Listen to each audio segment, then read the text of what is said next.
Nicolás Maduro ha sido capturado. El hombre que gobernó Venezuela con mano de hierro durante más de una década ahora enfrenta la justicia. Después de años de sufrimiento, millones de venezolanos ven cómo se cierra uno de los capítulos más oscuros de su historia. Pero ¿cómo llegamos hasta aquí? ¿Qué pasó realmente en Venezuela? Y lo más importante, ¿qué viene ahora para este país y su gente? Soy un analista con años siguiendo de cerca la situación venezolana y hoy voy a contarles toda la historia, desde el principio hasta este momento histórico que estamos viviendo. Quédense conmigo porque lo que van a escuchar es la verdad completa de lo que ha vivido el pueblo venezolano. Para entender la magnitud de lo que significa esta captura, primero debemos mirar atrás. Venezuela no siempre fue el país en crisis que conocemos hoy. Hubo un tiempo en que era una de las naciones más prósperas de América Latina. Sus reservas de petróleo, las más grandes del mundo, prometían un futuro brillante. Las calles de Caracas estaban llenas de vida,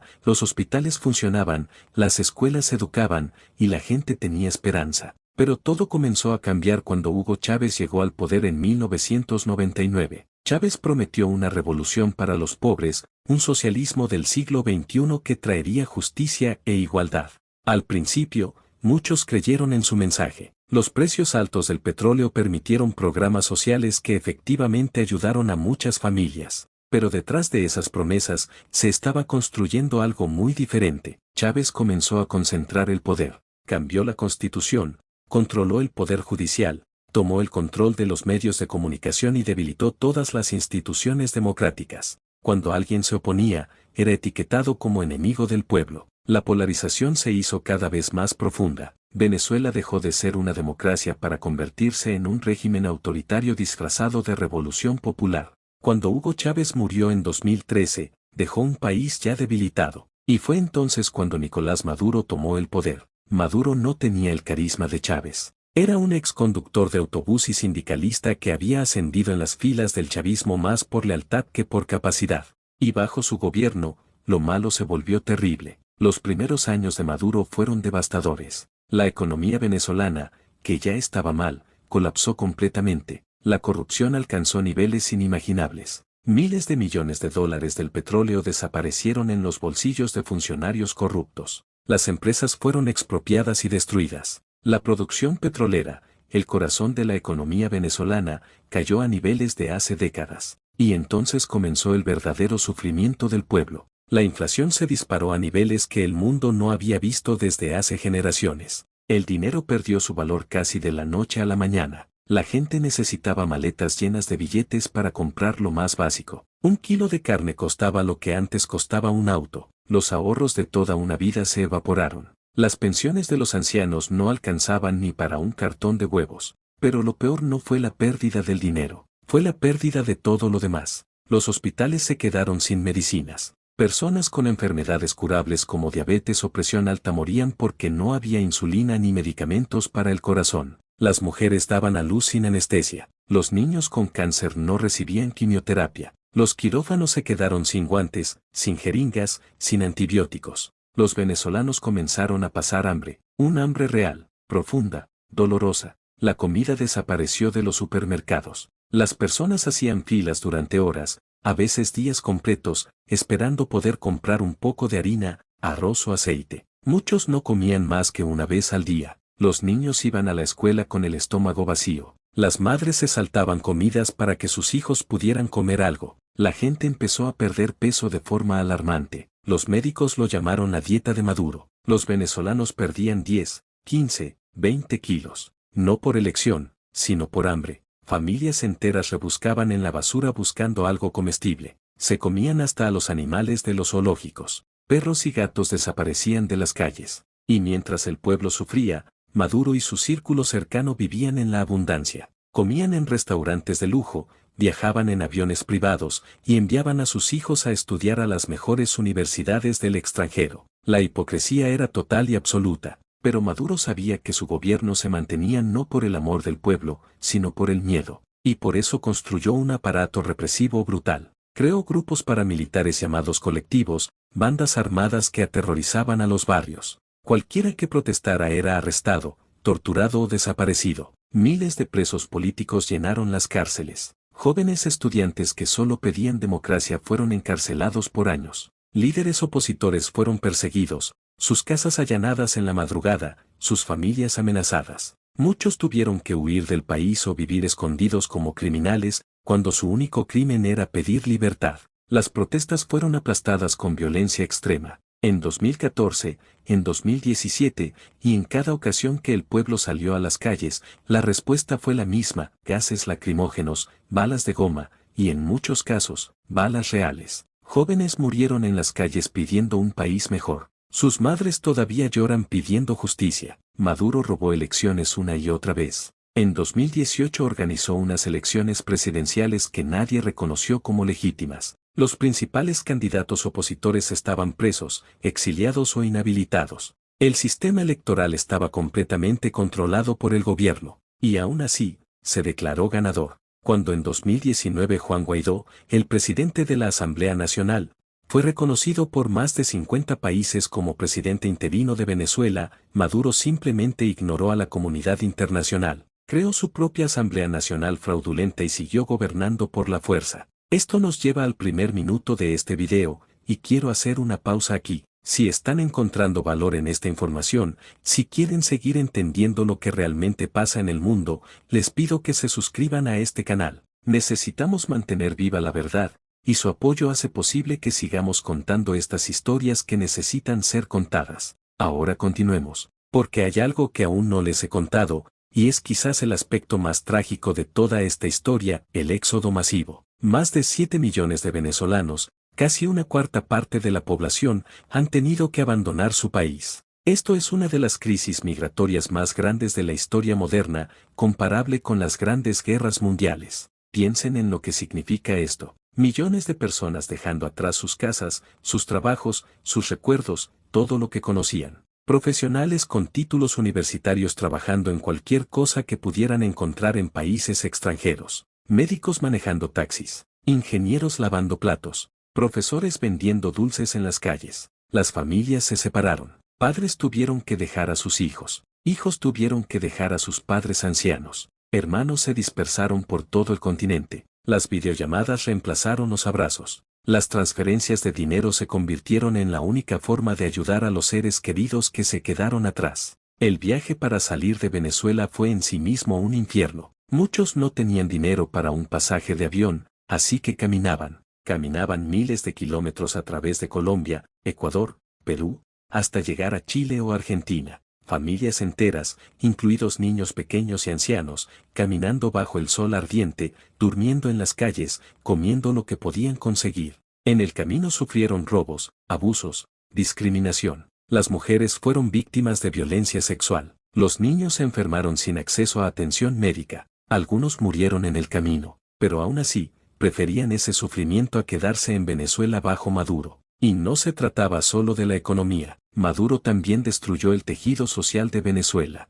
Convirtió al país en uno de los lugares más peligrosos del mundo. Caracas se volvió más peligrosa que muchas ciudades en zonas de guerra. Los secuestros se volvieron rutinarios. Los asesinatos eran cosa de todos los días. La policía, en lugar de proteger, a menudo era parte del problema. El narcotráfico floreció bajo la protección del gobierno. Altos funcionarios del régimen fueron acusados por Estados Unidos de ser parte de carteles de droga. El cartel de los soles, como se le conoció, involucraba a generales y miembros del gobierno en el tráfico de toneladas de cocaína. Venezuela se convirtió en un estado narco, donde las drogas financiaban al gobierno y el gobierno protegía a los narcotraficantes. Maduro también se alió con lo peor del mundo. Recibió apoyo de Rusia, de China, de Irán, de Cuba. A cambio, les entregó recursos venezolanos, bases militares y libertad para operar en el país. Grupos terroristas como Hezbollah encontraron refugio en Venezuela. La soberanía nacional se vendió al mejor postor.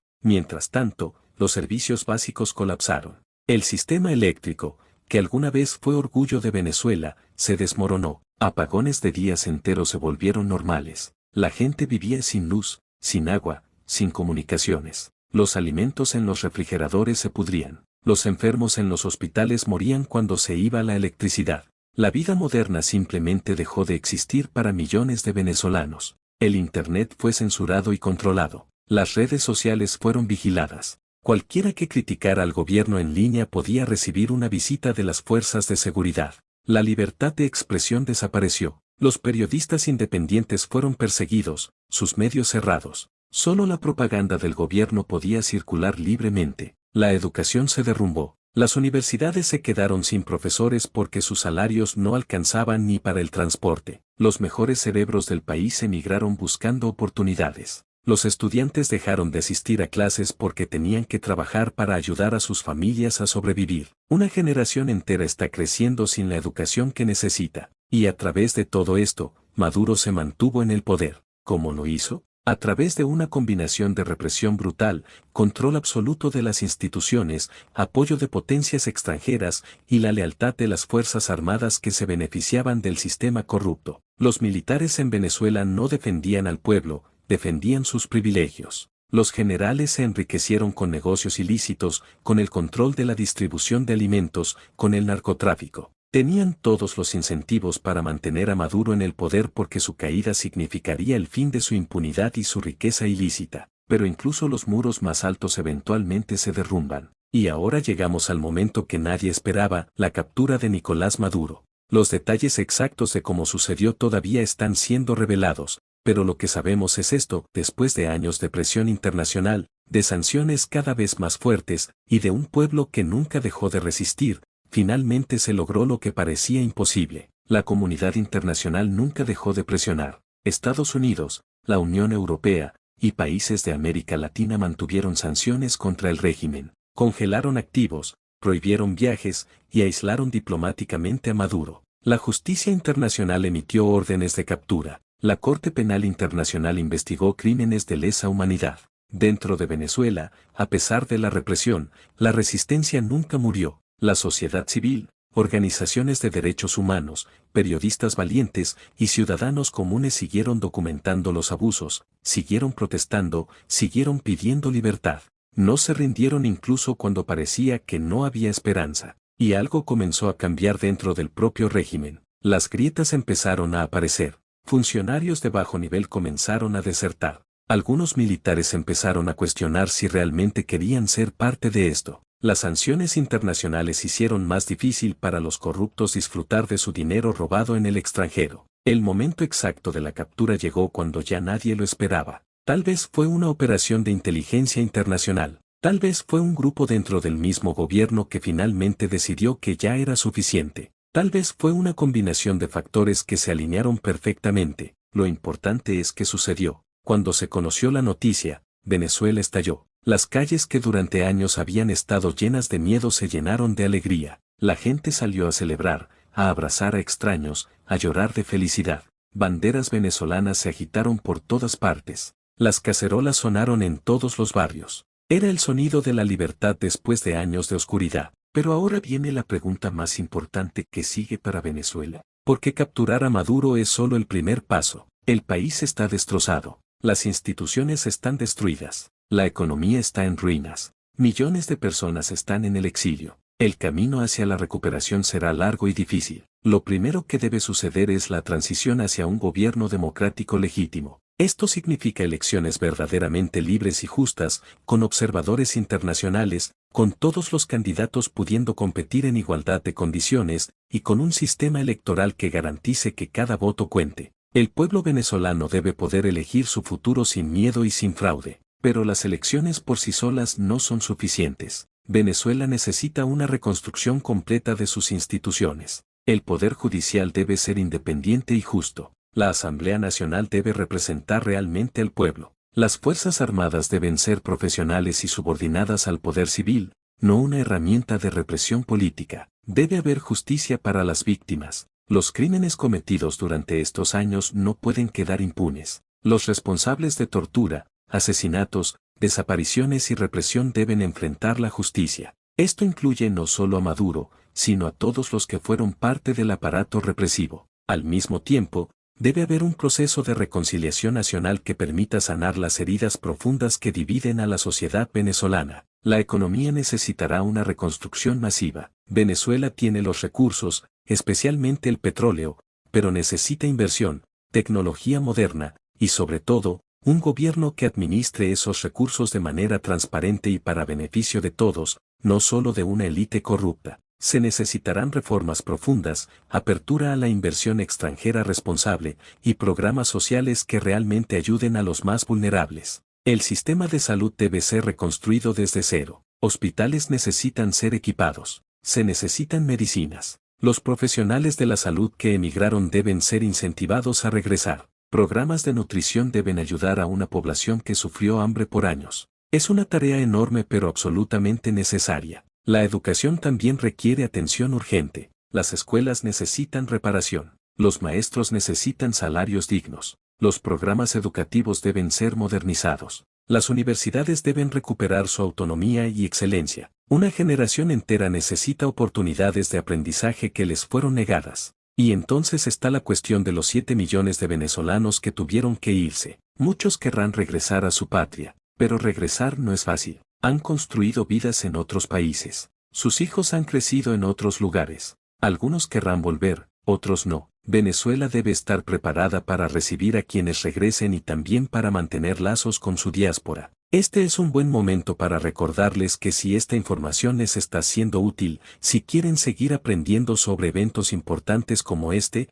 por favor suscríbanse al canal. Compartir conocimiento es crucial, y ustedes hacen posible que continuemos con este trabajo. Ahora, también debemos hablar de los desafíos que vendrán, porque el camino no será fácil. Venezuela no se recuperará de la noche a la mañana. Los años de destrucción han dejado cicatrices profundas que tomarán décadas en sanar completamente. Uno de los mayores desafíos será lidiar con los restos del chavismo. No todos los que apoyaron a Chávez y a Maduro eran corruptos o criminales. Muchos creyeron genuinamente en el proyecto, aunque se equivocaran. La sociedad venezolana necesitará encontrar una manera de incluir a todos en la reconstrucción sin caer en venganzas o persecuciones que solo perpetúen el ciclo de violencia y división. También está el desafío de la corrupción sistémica. Durante años, la corrupción se volvió la norma en Venezuela. Cambiar esa cultura llevará tiempo y requerirá no solo leyes más estrictas, sino también un cambio en la mentalidad de la sociedad. La transparencia debe convertirse en la regla, no la excepción.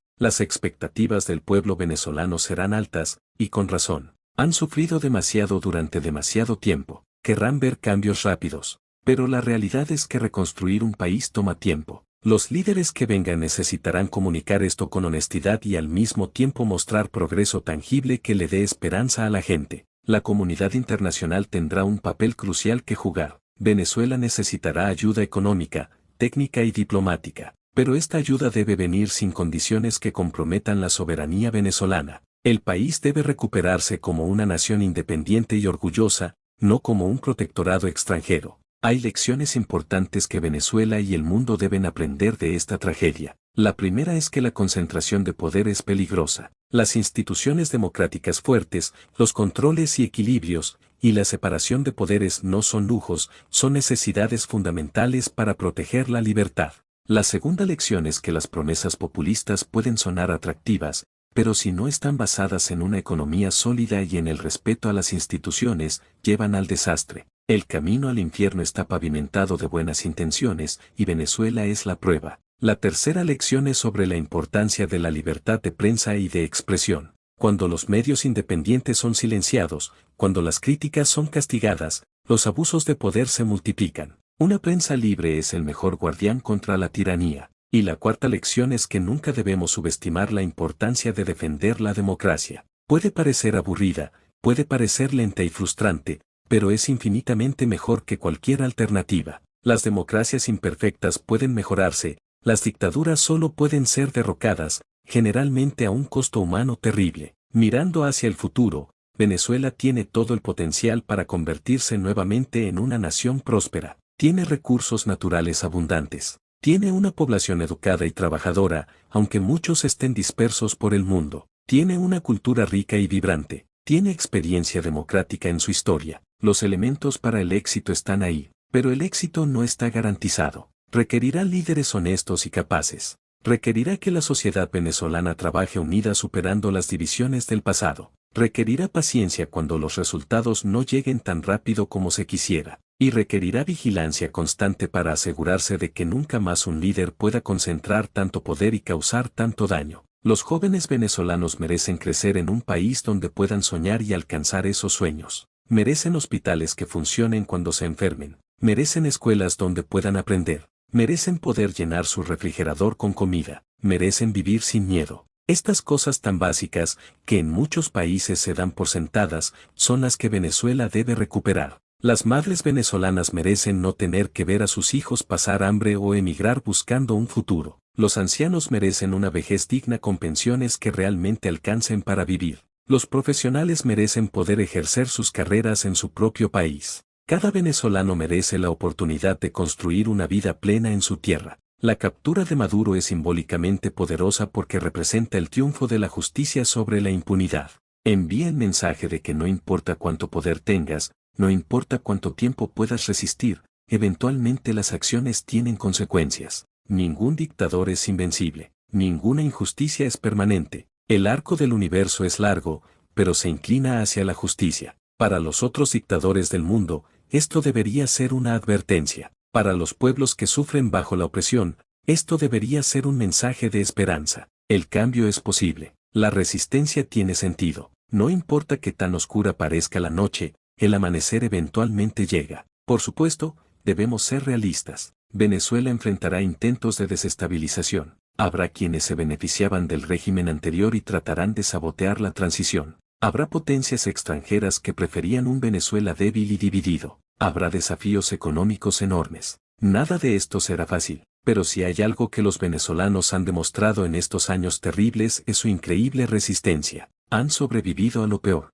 Han mantenido su humanidad en circunstancias inhumanas. Han ayudado a sus vecinos cuando ellos mismos no tenían nada. Han mantenido viva la esperanza cuando todo parecía perdido. Esa fuerza, esa dignidad, esa resistencia del espíritu humano, es lo que reconstruirá a Venezuela. Hoy, mientras hablamos de la captura de Maduro, debemos recordar a todos los que no vivieron para ver este día, los jóvenes que murieron en las protestas soñando con un país mejor, los enfermos que murieron por falta de medicinas, los que murieron de hambre, los que murieron de desesperación, los que arriesgaron todo cruzando fronteras peligrosas. Su sacrificio no fue en vano. Este momento es también por ellos. Y debemos agradecer a los héroes anónimos, los periodistas que arriesgaron su vida para contar la verdad, los activistas de derechos humanos que documentaron cada abuso, los médicos que atendieron pacientes sin recursos, los maestros que siguieron enseñando sin salario, los ciudadanos comunes que ayudaron a sus vecinos,